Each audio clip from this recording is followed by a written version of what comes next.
योग दर्शन भारतीय परंपरा अथवा वैदिक परंपरा कहना चाहिए, उसमें जो 6 शास्त्र माने जाते हैं उनमें यह एक शास्त्र है और ये साधना पर है। इसका दर्शन पक्ष सांख्य दर्शन में, जो 6 दर्शनों में सबसे पहले है, और योग दर्शन सबसे पीछे है। वैसे विषय वस्तु मीमांसा दर्शन की बहुत पहले है, क्योंकि कर्मकांड बहुत पहले है। तो योग दर्शन का जो दार्शनिक पक्ष है वो सांख्य दर्शन में है, और सांख्य दर्शन का इस समय प्रामाणिक शास्त्र श्री ईश्वर कृष्ण की रचना सांख्य कारिका नाम से है, जो 70 कारिकाओं में है। कारिका उन श्लोकों को कहते हैं जो व्याख्या स्वरूप हो। 70 कारिकाओं में सांख्य दर्शन का ठोस स्वरूप बता दिया गया है। कपिल जी महाराज का शास्त्र षष्टितंत्र ग्रंथ था, जो बहुत पहले लुप्त हो चुका है, 2000 वर्ष के पूर्व ही लुप्त हो चुका है। उसी के आधार पर ईश्वर कृष्ण ने सांख्य कारिका 70 कारिकाओं में बनाया,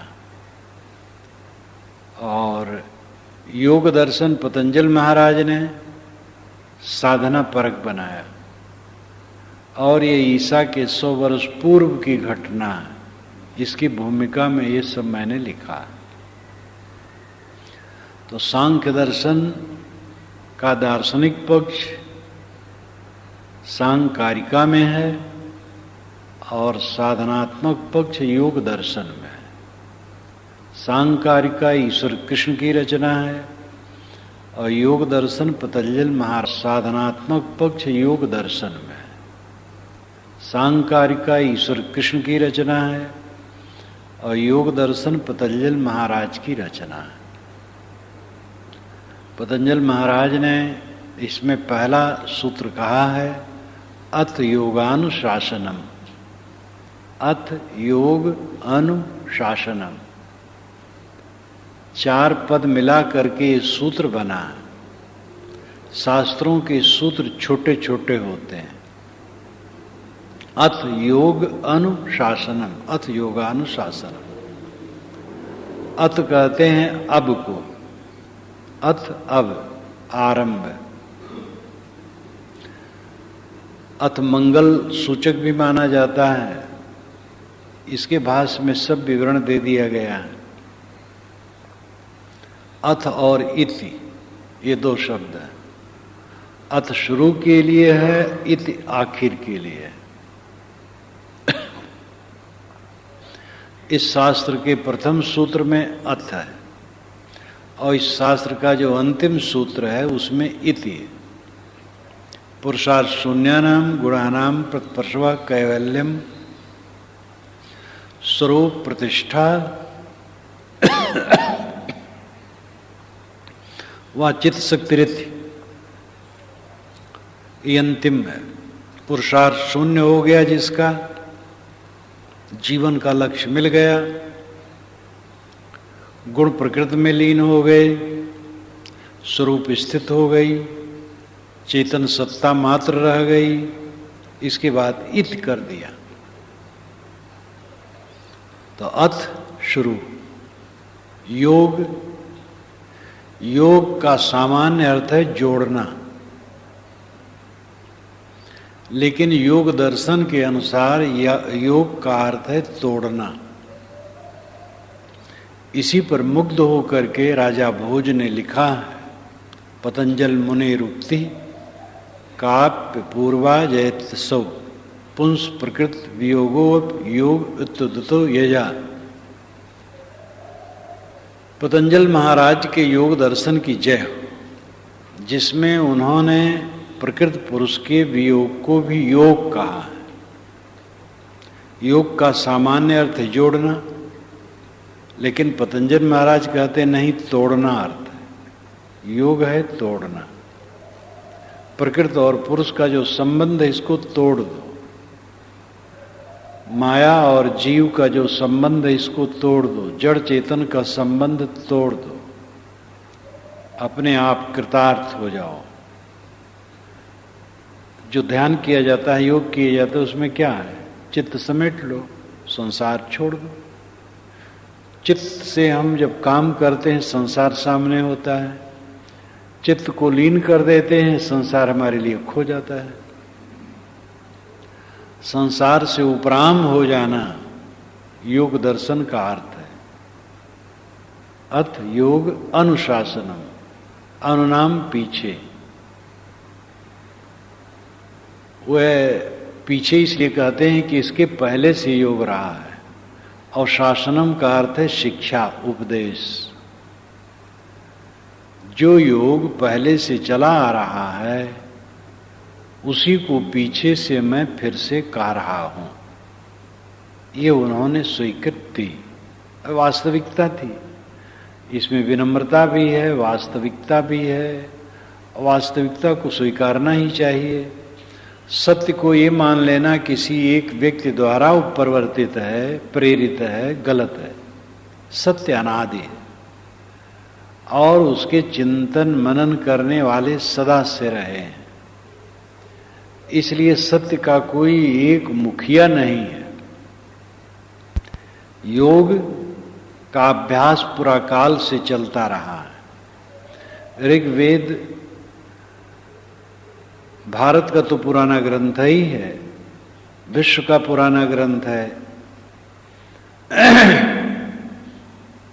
उसमें एक मंत्र आया है, उपहवरे गिरीणाम संगथे चा नदीनाम धियो विप्रा अजायत, जो इसमें दिया गया है। उपहवरे गिरीणाम, गिरीणाम पर्वतों के उपहवरे किनारे निकट, और संगथे चा नदी नाम, और नदियों के संगत संगम में। इसी को जब अथर्ववेद में लिखा गया तो संगमे हो गया, और इसमें संगथे। बात वही है कि नदियों के संगम पर धियो विप्रा अजायत, विप्र लोग धी बुद्धि को प्राप्त करते हैं, उत्पन्न करते हैं। अजायत का मतलब उत्पन्न होना, प्राप्त होना। अर्थ है कि शुद्ध करते हैं। विप्र का अर्थ होता है विद्वान। कई बार कहा गया है कि ब्रह्म वेद के मंत्रों को कहते हैं। जो वेद के मंत्रों की का रचयिता हो, उसका उच्चारण करे, पाठ करे, उसको ब्राह्मण कहते थे। इसलिए कोई रोक टोक नहीं था, जो वैसा हो जाए उसी को ब्राह्मण कहते थे। ऐसे विप्र का अर्थ भी है विद्वान। तो जो विद्वान है, समझदार है। विद्वान भी पहले वो किताब पढ़ने वाला विद्वान नहीं माना जाता था। किताब थी ही नहीं। मेधा है, विवेक है, विचार है, साधना में चलता है, आध्यात्मिक पंथ में चलता है, उसको विप्र कहा जाता था। धियो विप्रा जाए, विद्वान लोग नदियों के संगम पर, पर्वतों के किनारे बुद्धि को शुद्ध करते हैं। तो इसका मतलब है कि जब ऋग्वेद की रचना हो रही थी उस समय भी साधक ऐसे थे जो एकांत में बैठ करके साधना करते थे।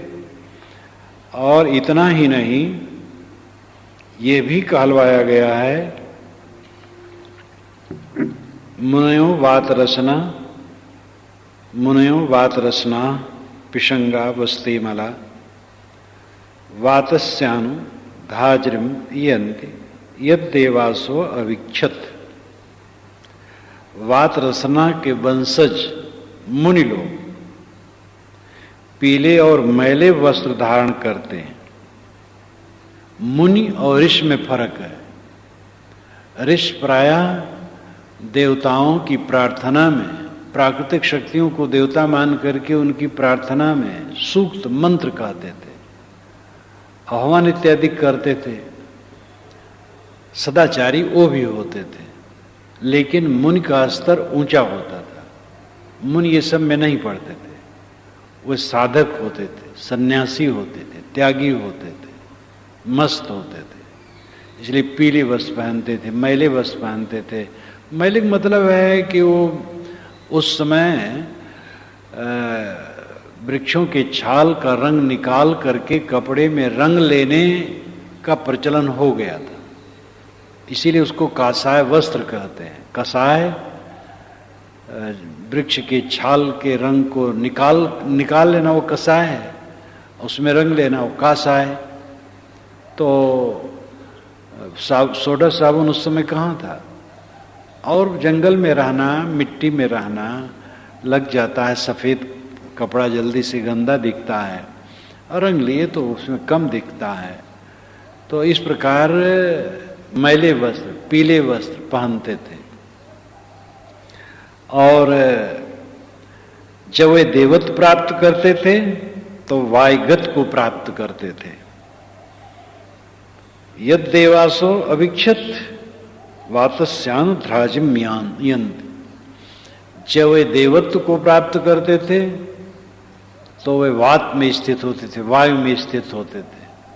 शायद प्राणायाम का यह अर्थ हो कि प्राणायाम प्रक्रिया में चलते थे। उन्मदिता मौनेन वादाम आ स्थिताम वयम शरीर अस्माकम यूयम मर्तासो अभिपश्यत।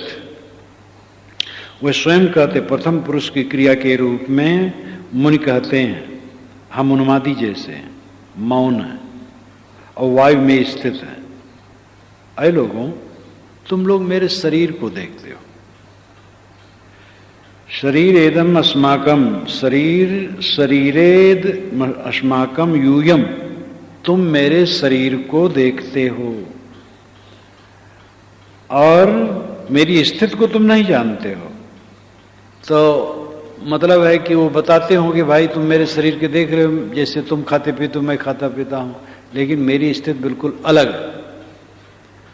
तो मौन रहना, उन्मदिताम, यानी एक उन्मत्त मस्ताना ढंग से रहना, जैसे सूफी संत रहते रहे और रहते हैं, और भारतीय परंपरा में भी सन्यासियों में कुछ ऐसे रहते हैं। पारखियों ने नहीं सोचा, पारखियों ने कहा विवेक पूर्वक शांत रहना चाहिए। तो इस प्रकार योग की प्रक्रिया बहुत पुराकाल से,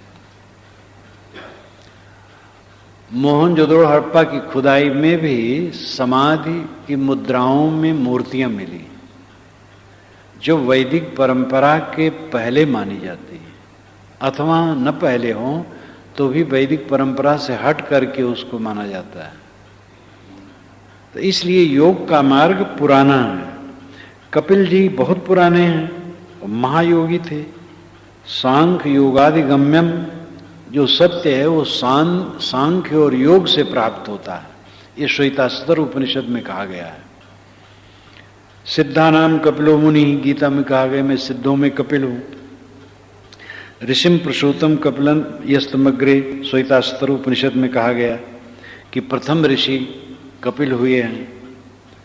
दशानमेकम कपिलम समानम, ये ऋग्वेद में है, दशों में कपिल समान है। और कपिल का अर्थ सायण ने भी उस मुनि को ही माना है जो कपिल ऋषि, कपिल मुनि हुए हैं, जो सांख्य दर्शन के प्रणेता हुए हैं। एकम मुख्यम कपिलम एतन नामानम तम प्रसिद्धम ऋषिम, ये सायण भाष्य करते हैं कि जो एक मुख्य कपिल है ये प्रसिद्ध ऋषि। तो वे भी अर्थ मानते हैं कि जो ये ऋग्वेद में कपिल शब्द आया है उसी कपिल के लिए जो प्रसिद्ध ऋषि है, और योगी थे, और आडंबर विहीन थे, न ईश्वर मानते थे, न देवता मानते थे, न अवतार मानते थे, न कोई टुटका मानते थे, शुद्ध आत्मज्ञान। इसलिए योग मार्ग बहुत पुराना है। आत्मज्ञान, अब जैसे कि ये निरुक्त में यास्क मुनि कहते हैं कि ये अर्थ कर्मकांडी मानते हैं और ये अर्थ ऐतिहासिक मानते हैं और ये अर्थ अमुक मानते हैं, लेकिन जो आत्मवादी हैं वो ये अर्थ मानते हैं, एकम सद विप्रा बहुधा बदंती।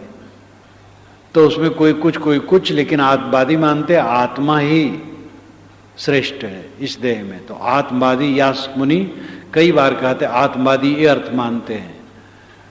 ऋषि तो 7 ऋषि हैं, तो आत्मवादी कहते हैं ये जो इंद्रियां और मन बुद्धि यही 7 ऋषि हैं। तो इस प्रकार चिंतनशील जो आत्मा परक विचार करने वाले थे ये वैदिक युग में ही थे और बढ़ता रहा है। इसलिए पतंजल महाराज कहते हैं अथ योगानुशासनम, अथ अब योग चित्तवृत्ति निरोध रूपी जो योग है उसका अनुनाम पीछे से शासनम उपदेश करने जा रहा हूं। दूसरा सूत्र उनका है योगश्चित्त वृत्ति निरोध। इसमें भी 4 पद है, योग चित्त वृत्ति निरोध। योग क्या है ये प्रश्न हो सकता है, तो कहते हैं चित्त वृत्ति का निरोध योग है। चित्त की जो वृत्तियां हैं ये शांत हो जाए, इसी को योग कहते हैं। कितना सरल स्वरूप वर्णित है, कोई आडंबर नहीं। चित्त की वृत्तियां हैं, चित्त का लपेट, चित्त का घेरा, चित्त का भंवर, यही वृत्ति है। और शांत हो जाए बस यही चित्त वृत्ति का निरोध है, यही योग है। कोई जी जान से लगे सो बस होगा चित्त, लगना चाहिए। हर साधक को जो समझ पाए, जो मुमुक्ष हो, ये समझना चाहिए कि जीवन का फल क्या है। जन्म लिए हो, सब सोच सकते हैं माता के गर्भ में कचड़े में पड़ा रहना पड़ा इतने दिन। पैदा होने के बाद टट्टी पेशाब में कें करते रहे, थोड़ा सा बड़े हुए, खेले खाए, उसमें भय, हर जगह कौवा का भी भय, हर जानवर का भय। पढ़े लिखे उसमें संताप, पढ़ाई लिखाई बच्चे का मन नहीं लगता, थोड़ा बड़ा होता तब लगता है। उसके आगे बढ़े तो धन दौलत कमाने की चिंता, दुनिया का चक्कर, और सुबह से शाम तक टट्टी पेशाब, मंजन, स्नान, खाना पीना, ये वो काम धंधा, ये करो वो करो, ये सब किस लिए है? मार रगड़ाई जीवन भर नाक रगड़ो, किस लिए? फल क्या है? कुछ नहीं फल, बस रगड़ते जाओ। घर में सड़े निकले, जीवन भर रगड़ रहे हो, कुछ फल नहीं। इसका फल है परम शांत मुक्त जीवन व्यतीत करना, इसका फल है। शरीर धारण करना, और शरीर धारण करके खाना पीना, सोना जागना, काम धंधा करना, दौड़ना धूपना, ये सब तब सार्थक है जब चित्त शांत हो, मुक्त जीवन जिए, दुख रहित निर्भय सुखी जीवन। और ये तब होगा जब अपने मन को सुबस किया जाए, भोगों में संतोष। जो निरर्थक भोग है उनका सर्वथा त्याग, और जो शरीर रक्षण के लिए है उनमें संतोष। थोड़े में गुजर करने की प्रवृत्ति, किसी से लाग डांट नहीं, सबसे निवृत्त, सबकी सेवा, सद्भावना, सबके साथ सुंदर व्यवहार, और सबसे निष्काम, मीठे वचन, सुंदर बर्ताव, शील से रहना, और सबसे निराश हो जाना, सबसे निष्काम हो जाना। ये जीवन मुक्ति का आनंद जीवन का फल है। नहीं तो बस नाक रगड़ना और कुछ फल नहीं। जन्म से लेके मृत्यु तक नाक रगड़ते रगड़ते मर गए, कुछ न पाए। चाहे साधु हो, चाहे गृहस्थ हो, चाहे गुरु हो, चाहे महंत हो, भागते भागते भागते भागते नाक रगड़ते रगड़ते मर गए, क्या पाए? जो मुक्त होकर के जीता है उसका जीवन सार्थक है। और इसके लिए चित्तवृत्ति का निरोध अत्यंत आवश्यक है। चित्तवृत्ति का निरोध करोगे तो संयम बढ़ेगा, व्यवहार में संयम बढ़ेगा, व्यवहार में संयम बढ़ेगा तो चित्तवृत्ति निरोध और होगा। योगस चित्तवृत्ति निरोध है। जब चित्त की वृत्ति का निरोध हो जाएगा तब क्या होगा? चित्त की वृत्तियां चलती हैं, ये सोचे वो सोचे वो सोचे, वृत्तियां चलती चली जाती हैं, और मान लो ये वृत्तियां शांत हो गई, तब क्या होगा? तब ऋषि कहते हैं तदा द्रष्टु स्वरूपे अवस्थानम। तदा तब, द्रष्टु दृष्टा की, स्वरूपे अवस्थानम, स्व अपने रूप पदार्थ में अवस्थानम स्थित हो जाती है। जब वृत्ति शांत हो गई तब दृष्टा की अपने रूप में स्थित हो जाती है। कितनी सरल व्याख्या, कितना सरल कथन है, कोई संप्रदाय इसमें नहीं। वृत्तियां हमें संसार में जोड़ती हैं, वृत्तियां शांत हो गई, बस अपने आप रह गए। तदा दृष्टु स्वरूपे अवस्थानम। पहला सूत्र प्रतिज्ञा है, दूसरा सूत्र योग की परिभाषा है, तीसरा योग सूत्र योग का फल है। वस्तुतः दो ही सूत्र में पूरा योग दर्शन कह दिया गया। अथ योगानुशासनम तो प्रतिज्ञा मात्र है। योगश्चित्त वृत्ति निरोध तदा दृष्टु स्वरूपे अवस्थानम, ये दो सूत्रों में पूरा योग दर्शन कह दिया गया। अब रह गया फिर इतना क्यों कहा गया? 195 सूत्र हैं तो 193 क्यों कहा गया? बार-बार समझाना पड़ता है। उसमें कुछ सूत्र फादिल भी हैं, विभूतिपाद के, जो लंबी चौड़ी बात है उसका निर्णय कर दिया गया है। फिर भी किसी बात को समझाने के लिए बारंबार कहना पड़ता है। तो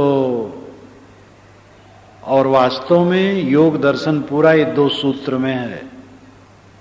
योगश्चित्त वृत्ति निरोध, योग का अर्थ है चित्त की वृत्तियों का शांत हो जाना, और उसका फल है तदा दृष्टु स्वरूपे अवस्थानम, तब दृष्टा की अपने रूप में स्थित हो जाती है।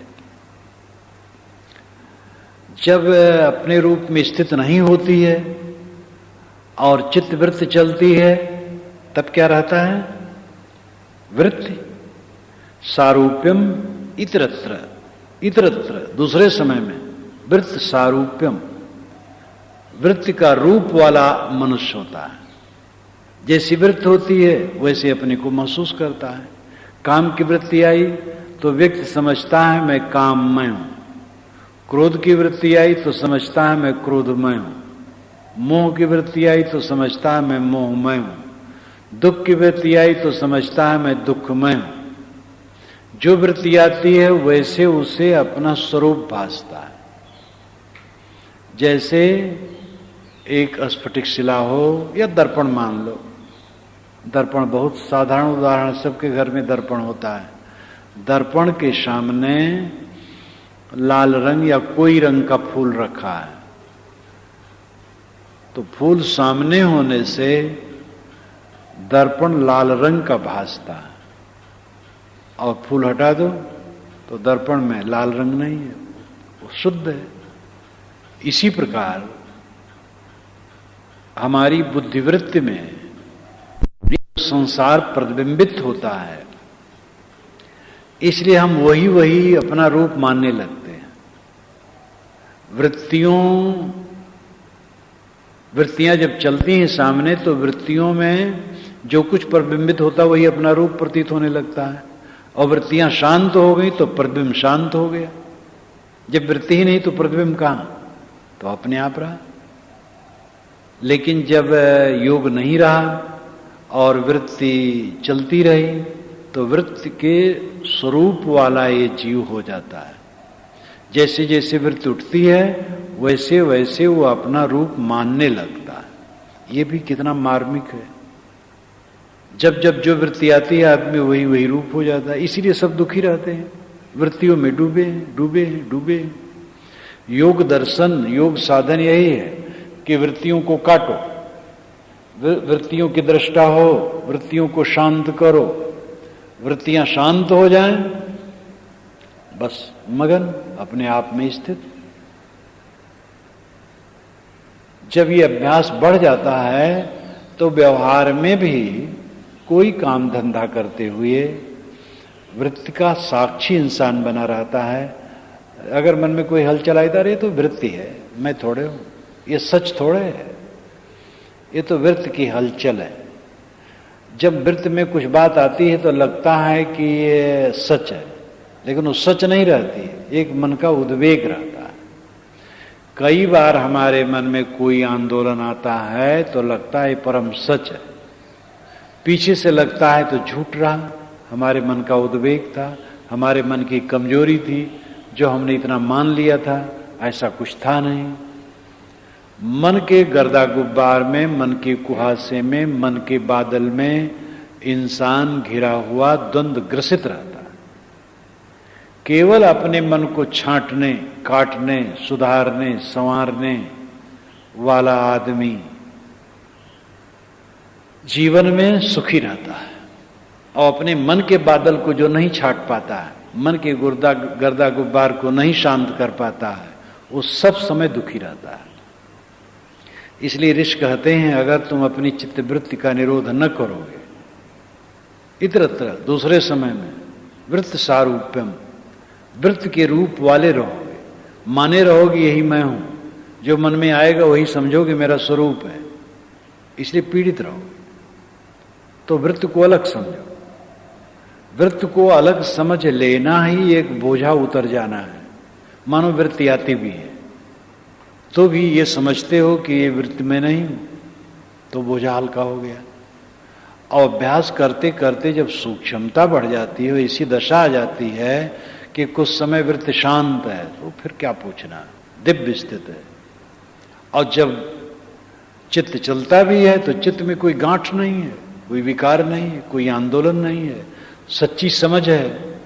ऐसा समझा जाता है ये वृत्ति मेरे स्वरूप में नहीं है, तो वृत्ति में उद्वेग नहीं आता है। और कदाच कुछ आ जाए तो समझ में आ जाती है बात कि ये तो मैं हूं नहीं, तो अलग थलग हो जाता है, शांत उसके चित्त में बनी रहती है। ये पूरे जीवन की नग्घिर्री का फल, नग्घिर्री नाक को रगड़ना, सब देहधारी जीवन भर नाक रगड़ रगड़ के मरते, कुछ पाते नहीं। चाहे कोई बहुत बड़े अफसर के बहुत बड़ा अफसर हो और बहुत बड़े पद पर हो, जो कुछ भी कह लो, सब नाक रगड़ रगड़ के मरते हैं। बड़े विद्वान हैं, बड़े अफसर हैं, बड़े धनवान हैं, सब नाक रगड़ रगड़ के मरते हैं। ये जीवन की नग्घिर्री का फल होना चाहिए, मुक्त हो जाना। नग्घिर्री तो करने पड़ेगी, सुबह उठो, टट्टी जाना पड़ेगा, मंजन करना पड़ेगा, स्नान करना पड़ेगा, और भी काम करना पड़ेगी। ये तो देह के लिए जो जरूरी वो मैंने कहा। न खाओ तो चलेगा नहीं, अब सब खाएं और तुम्हें भोजन न दे तो कितना कुपित हो जाओगे। खाने की जरूरी है, खाओ और निकालो उसको। गर्मी लगे परेशान हो, ठंडी लगे परेशान हो, कपड़ा क्या जरूरत, ठंडी गर्मी लगती है, मजबूरी है। ये सब नग्घिर्री, जीवन भर नग्घिर्री, नाक रगड़ना, और नाक रगड़ते रगड़ते दुख में मर गए, क्या पाए? बड़े विद्वान, बड़े धनवान, क्या पाए? बड़े ज्ञानी। ये नग्घिर्री का फल होना चाहिए, मुक्त हो जाना, जीवन मुक्त। मेहनत तो करना पड़ेगा, काम करना पड़ेगा, ये जीवन को घसीटना पड़ेगा, लेकिन जब जीवन में मुक्ति रहती है तो घसीटना नहीं लगता, सदैव मुक्त, कृतार्थ, अलग थलग, अपना मन निर्मल। इसलिए सबको योग करना चाहिए।